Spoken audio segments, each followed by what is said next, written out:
Steve and Kate, congratulations. You guys have made it into the third and final round of this competition. And let me say this, you fellas can forge, man. You guys really brought your A game, but you're gonna have to step it up because now we're sending you back to your home forges to recreate this iconic weapon from history. The Rooster Head French Pioneer Sword. Gentlemen, good luck. We'll see you in 4 days.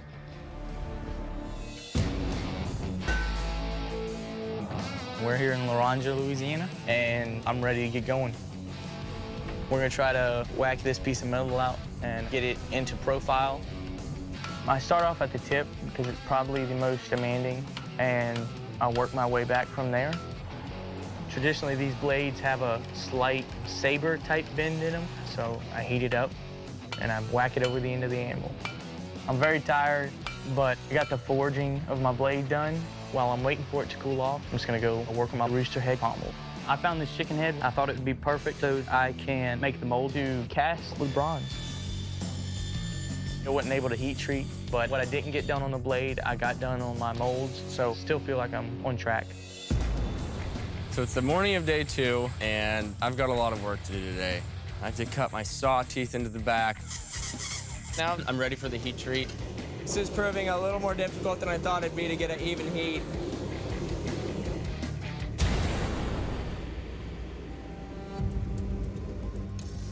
This blade isn't all the way hard. Can't turn in a blade that's half hard. I am screwed. So here we go again. I'm gonna sit here and re-quench this and re-straighten this until it's hard.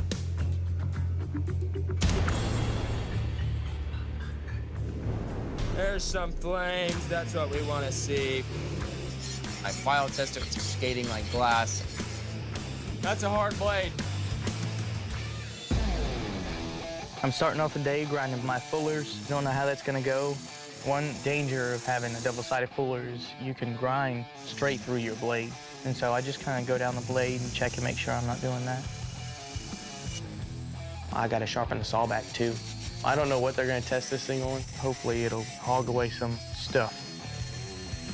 Now that I'm done with that, it is time to heat treat.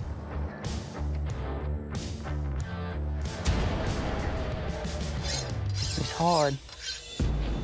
Today, I'm gonna try to conquer casting. This is my absolute first time doing any casting, so hopefully I can get it figured out. I want to cast 3 pieces. There's the guard piece, handle, and then there's the rooster-headed pommel.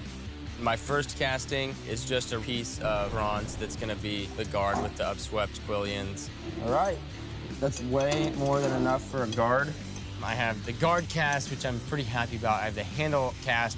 Then I got this rooster. I can see an eye, I can see the detailed feathers on this side. Friggin' sweet. This is a lot denser and heavier than I thought, which I'm happy about because my blade is super forward heavy and I want that balance point to just get farther back on the blade. Going into day 4, I have the 3 pieces of my handle, so my day tomorrow is gonna be tedious finish work. It's the morning of day 4, and today it's just putting it all together. I casted my rooster head and my guard, and if I may say, this is one bomb chicken head. Look at that bad boy. Cock-a-doodle-doo! Handle comes next. That's about it. Everything's looking pretty good.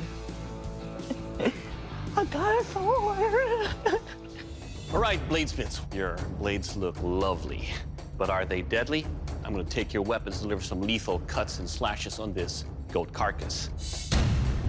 It's time to find out if they're ready for a cockfight or they're gonna play chicken. Steven, you're up first. You ready for this? Let's do it.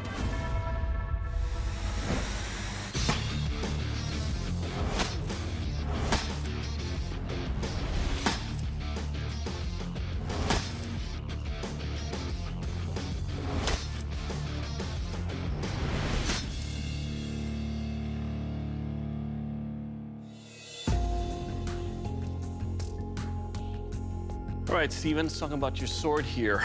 It's beautiful looking, but it's a heavy sword. But that lends itself to deliver very deep cuts with every swing. And more importantly, it will kill. All right, Kate, your turn. So you ready? Yes, sir.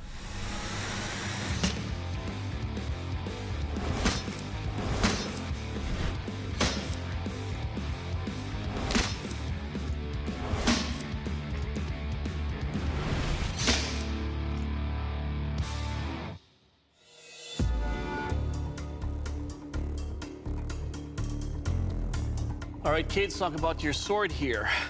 Your handle construction fits perfectly in my hand. Now, your edge is pristine, no glints, no rollings whatsoever, and most importantly, it'll keel. All right, gentlemen, welcome to the strength test, the log chop. Now, to test the strength and overall durability of your blades, I'll be chopping on this log. All right, Stephen, you're up first. You ready for this? Let's do it.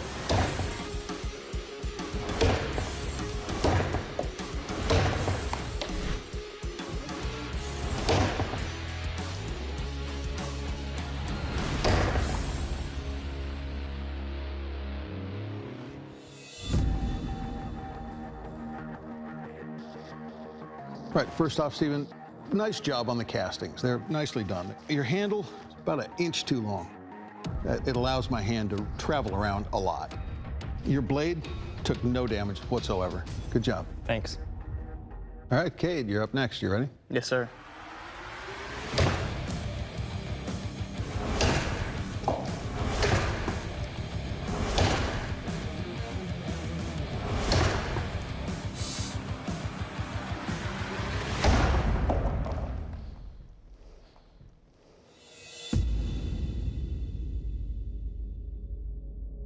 All right, Cade, your blade, good condition, no rolls, no chips, still sharp as it was when I started. Good job. All right, bladesmiths, this is the sharpness test the Scarecrow saw and slice. To test the sawbacks on your weapon, I'll be sawing into the wooden dowels. Then I'll test the edge by cutting the watermelon and the sugarcane bundle. Steven, you're up first. You ready? Let's do it.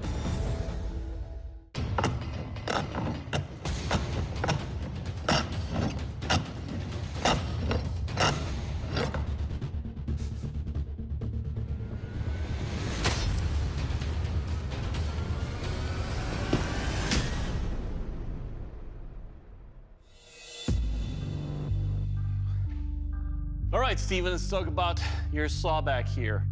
Once it gets started, it starts to saw. It works. It's a functional sawback in there. You're able to dig into the dowel. Your edge is sharp.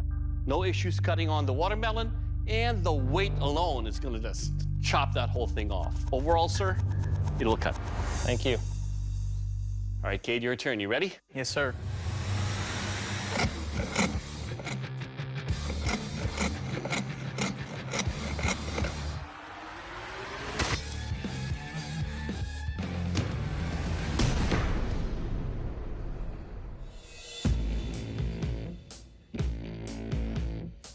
All right, Cade, sawback. These teeth are sharp. Even at the start, it already digs in. A couple of slices in there, it's already digging right into the wooden double. Your edge, no issues whatsoever. Cuts to the watermelon and cuts the rest of the sugarcane bundles. Overall, sir, it'll cut. Thank you. All right, bladesmiths, the weapons tests are complete, and the judges literally had to weigh the details. The new Forged in Fire champion is... Kate, congratulations. You are the Forged in Fire champion. Stephen, your blade is 2 pounds heavier than Cade's blade, making it less wieldy. Additionally, your handle is a little bit out of proportion with the blade, and it's for that reason that you cannot be the Forged in Fire champion. Come on forward, my friend. Even though I feel somewhat defeated right now, I'm still proud of what I've done, and I'm proud of what I turned in. The beast, man. Well done. Thanks. You're a great competitor. Thank you. Stephen, this cast is really nice. I'm not gonna say I'm gonna go home and start making swords, but I did really enjoy the whole process, and it also taught me what I could do in a short amount of time. Not that it's my best work, but I'm proud of myself for not giving up there. Kate, congratulations. You are the Forged in Fire champion, and that is a title that comes with a check for $10,000. How do you feel right now? Cockle-diddle-doo. Good job, my friend. You made a fine rooster-headed French pioneer sword. Come on forward and shake our hand. I am super psyched right now. I am so proud of myself, and I thank God that I had this opportunity. I got to keep working hard and keep on trying to climb that ladder, you know. 10 grand is college funds.